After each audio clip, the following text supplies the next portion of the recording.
Welcome to the African Album Review Podcast, where we review Africa's best and latest music projects. Africa, Moody say. My name is MJ Wemoto and I welcome you to the African Album Review Podcast. Thank you so much for joining me on the podcast today, my people. How you doing? Me, I'm good, can't complain. Day by day is how we take it as we wind down. 2020 has been crazy, but let's do this album review thing.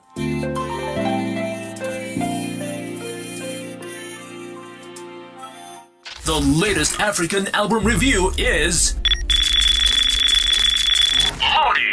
I found out about Waithaka through Keisha during one of his album listening sessions.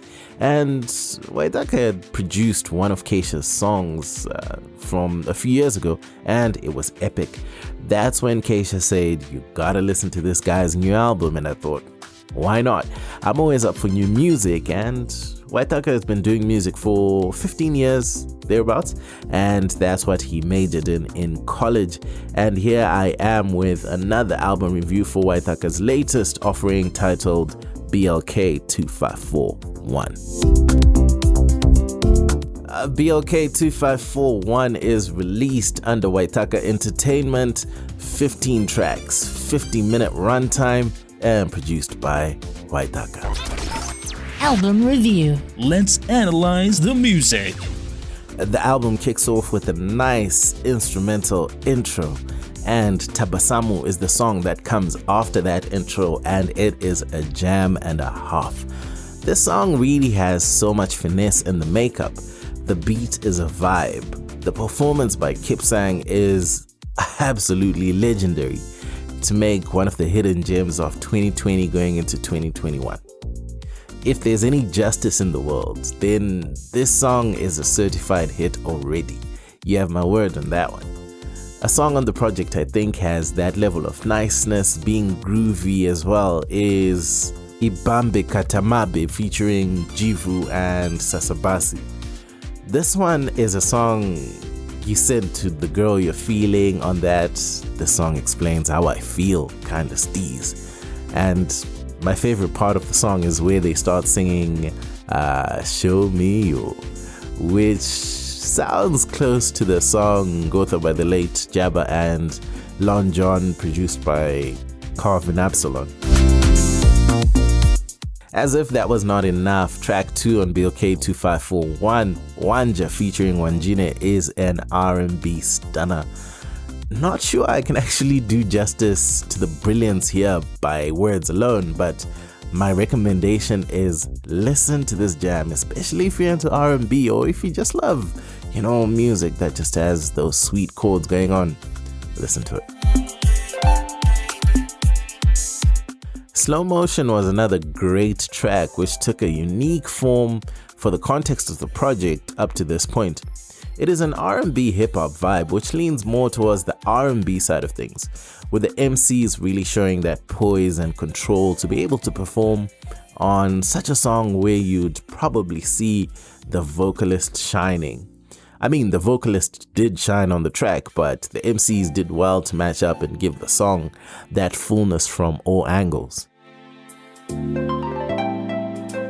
You get the biggest collab on this project being with Keisha, called Way Out. Keisha gives us his signature vocal where he drags words to carry chords like nobody else in the game. You can instantly tell Keisha apart from any other vocalist, which I marvel at. And that is the kind of level where your voice is an instrument in its own right. Gotta love that. One thing about this song is the shaker really accentuates everything as a constant. I caught myself thinking, wow, this shaker is distant, but it's popping. Then had to stop myself because who says that about a shaker? Of all things on a song, a shaker. Anyway. Album review. The technical side of things. Themes on BLK2541 are energy on the dance floor, having a good time, regret, love, heartbreak, happiness, and more. The album really is an R&B Afro-pop type project with some Afro-soul and dance in there, which feels a lot like a compilation with the main unifying factor being the stellar production by Waithaka. I went in with absolutely no expectations and came out highly impressed. Stylistically, the overall feeling I got from this project is that Waithaka is a producer that is in love with highly melodious music and leans towards the keys and chords to give that extra connection with the audience. It works well. The sequencing on BLK2541 was fairly good. There were some distinct highs, for example, having a faster tempo song Dance on track 10, then slowing things down on Alone and picking up to a mid-tempo Mwakongoro featuring Yitera, who really has such a soulful voice. I love it. What struck me the most about the whole BLK2541 project is how clean the entire production was. From the instrumentation right through to the vocals. I know crisp, and BLK2541 is crisp. There was some pure class in the mixing and mastering. I need this guy for my own project because damn. But at the same time, I mean, if you are a musician out there looking for that smooth, especially R&B, hip-hop, jazz, quite a fusions, then Waithaka is the guy. Seriously. Craziest thing about BLK2541 album is what I got out of it was much more than what I probably thought I would get out of it. The music was amazing, but the number of new acts to my music library that I discovered is pretty awesome. I have about 10 artists I subscribe to thanks to this album, and it really represents that middle ground of extreme talent, but not necessarily your super famous artists where you know they're just so talented they could become the biggest thing in the world tomorrow. Album review. The final thoughts. My songs of the album are Horaria featuring A-Rosh, Imi Amor featuring Meryl Page, Tabasamu, Wanja featuring Wanjine, Way Out featuring Keisha, Mo featuring Wendy K and Jivu, Ibambe Katamabe, and finally TRH featuring Benjamin Kabaseke and Mutindi Muasa. There is an undeniable maturity about BLK2541. It's not your chasing after fame type of music. It offers a fresh but alternative perspective to good African music. What I'd love to see is more of these artists and creatives such as Wendy K, Wanjine, Waithera, Samuel Rui, etc. being more visible online so that we can support their talent. These are upper echelon musicians that we could totally grow to love and they become huge, but we just need to see more of them. And before I dip, if you wanted to know a little bit more about Waithaka is from Kenya, 254, and it did inspire the title, which is BLK2541. I'm calling it BLK2541, but maybe it's Black 2541. I don't know. Where the one is for the US, where he has lived for the last 20 years, and 254 being Kenya, of course. Waithaka has released 2 albums all in all in 2020, but also a remix compilation under Acacia's Sushi Raw label put out in 2011. He's released albums by artists under his own labels, specifically A-Rosh, the Murasta EP. Check that one out. A-Rosh is talented.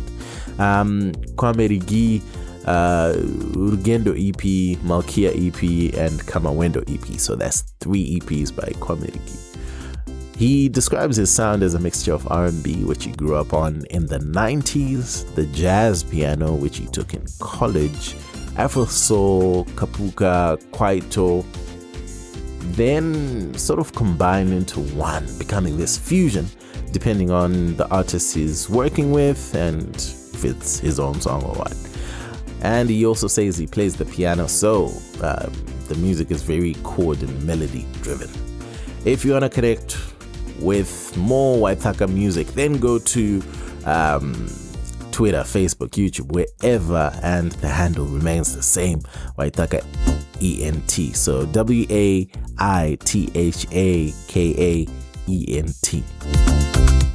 Nice. Otherwise, I highly recommend this album to anybody looking for alternative African music that doesn't fit the generic Afrobeats tag, but tackles more of the R&B and Afropop side of things. It's well worth a listen if you just like good music, but also my Kenyan fam from the 254, you gotta support this stunning project. Otherwise, that's it for me. My name is MJ Wemoto, son of Zimbabwe, signing out. This was the African Album Review Podcast. Peace. Day. Moto Music, the best place to listen to podcasts about African music online.